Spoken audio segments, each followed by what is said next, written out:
So that was just a little tiny bit of samples from my 10 plus feature films. Hey guys, I am Jacob Boatsman. Usually I am behind the camera or playing a character for all my films. This is a little bit weird, being myself in front of a camera. So yeah, like I was saying, my 10 feature films that I wrote, shot, directed, edited, produced, the budgeting for, distributed.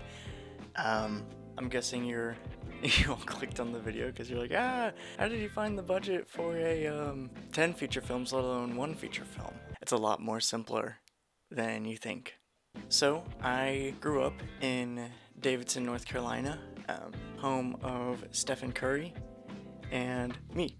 Growing up, nobody that I knew wanted to make movies or anything like that, so like I'm sure a lot of you guys watching, I started making videos with my Legos or with stuffed animals and made a bunch of stop motion projects that my dad taught me how to make edits for. I did not grow up with any sort of filmmaking knowledge. I had no idea what a short film was or what a test pilot was or any of this stuff. My ignorance led me to be the artist that I am today.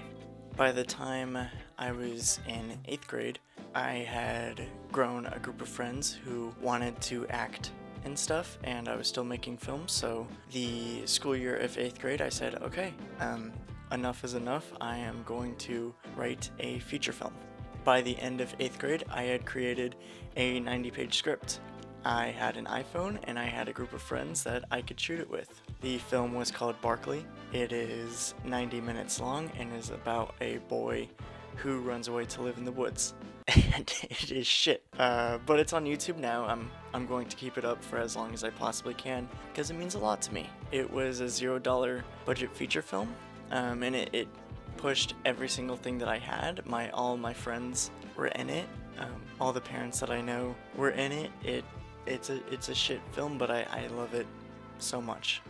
After I finished that film, I was in my freshman year of high school. From then, I made a promise to myself to make at least one feature film every year since then, and I have successfully made 9 other feature films. I am currently working on my 10th. I'm learning how to do all these special effects and stuff in post-production. I'm really, really excited for doing that. My sophomore year, I made a film. It was my craziest project yet. I just kept on writing scene after scene after scene in the midst of filming it. So I had no idea what the full story was going to be just yet. Here is me filming a car chase. I strapped myself to the top of my buddy Sean's car, and the reactions are my friend's actual reactions because we were driving at 30 miles an hour. Here is a scene that's leading up to a big shootout scene that we filmed in what we thought was an abandoned house. It actually ended up being a crack house. The police showed up to the film set. They had no idea that we were filming something. All that they could see were all these teenagers with a bunch of prop guns. So they pulled their guns out on us and they're like, put the weapons down, and we're like, it's just a prop.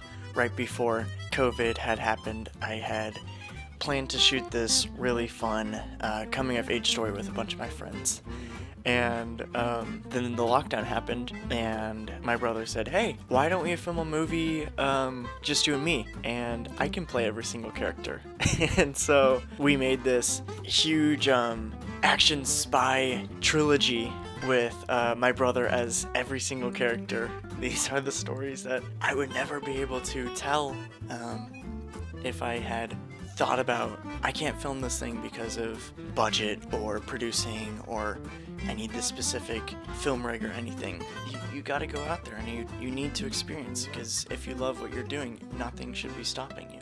By the time I got to college, I was super excited, and I thought, this is the time that I'm gonna take it seriously. No more high school stuff. So I joined a lot of film sets. I was on a lot of film sets. I was doing every single thing I possibly could just to get around a camera, get into the writing, do all this stuff. And to my surprise, while everyone was really enthusiastic about film, they were more so enthusiastic about the technical side, with how much money we could spend this on, how expensive the camera lenses are, what kind of super impressive shots that we could pull off, but no one was really asking, well, why do we need that? Or what purpose does that serve the film? And it was very discouraging that I could not find a lot of people who really cared about story side to it.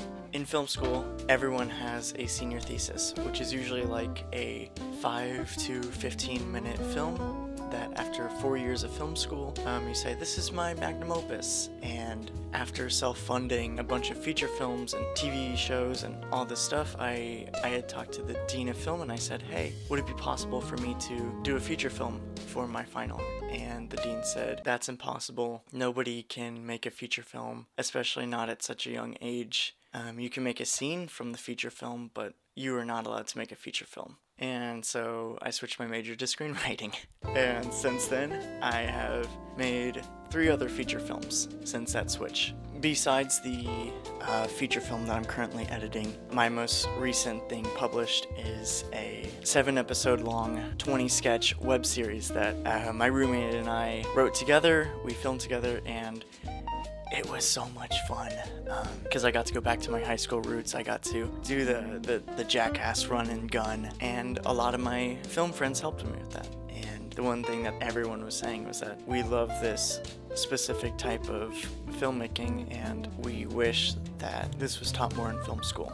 To, above all else, follow after your dreams. Don't worry about what it costs, because you can find any kind of workaround if you love what you're doing. There are a lot of people in a lot of film forums and a lot of people that you meet that discourage you from making what you want to make. A lot of people will say it costs $1 million. A lot of people will say you need this specific type of camera, this specific type of thing, and I know this is said everywhere, but that doesn't matter. And I hope that I can show that I am living proof that doesn't matter. Right now I am shooting on the same camera that I've shot my past 4 feature films on. It's my Blackmagic 4K camera that I saved up all my money for. That light right there is an Amaran 500 that I used up all my money for.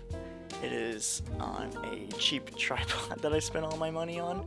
I've bought with my own money all of the limited film equipment that I have, and while I'm super happy with what I own, that's not to say that you can't film with just the phone in your pocket.